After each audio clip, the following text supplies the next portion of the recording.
Hi, this is Marty Hampton for the Restless Realtors on Coming Soon Homes Radio, and this is a podcast for real estate insiders by a real estate insider, and that is moi, and it's all about real estate all the time.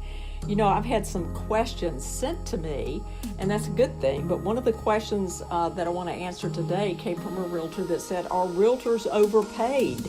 And my answer might surprise you, but I'd have to say yes, I do think some realtors are overpaid.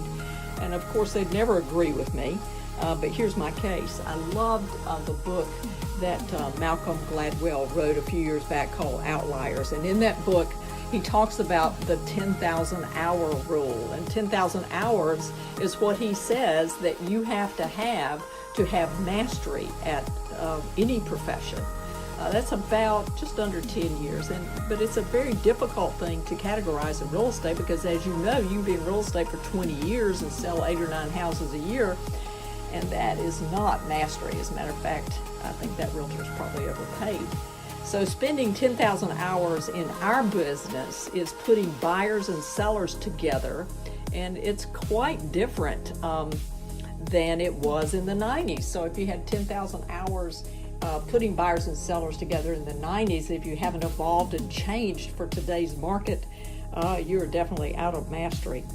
You know, I think one of the biggest reasons people get disillusioned with real estate careers is they don't put any money back into their training, they don't put any money back into marketing, and dare I say it, they don't fail enough to really understand mastery. They fail a couple of times and then they're out of the business.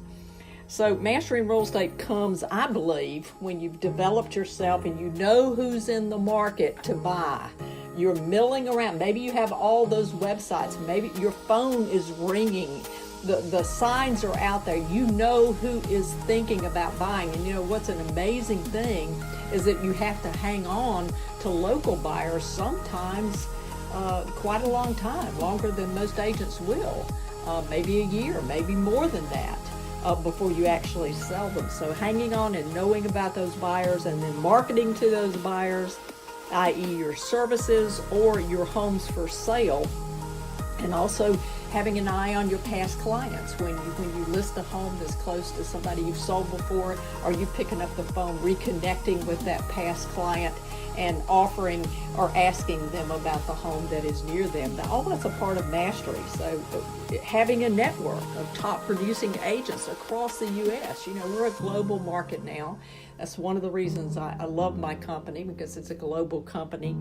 But buyers come to you from other agents in other areas because they respect you and they trust you to handle their referral, to handle their buyer.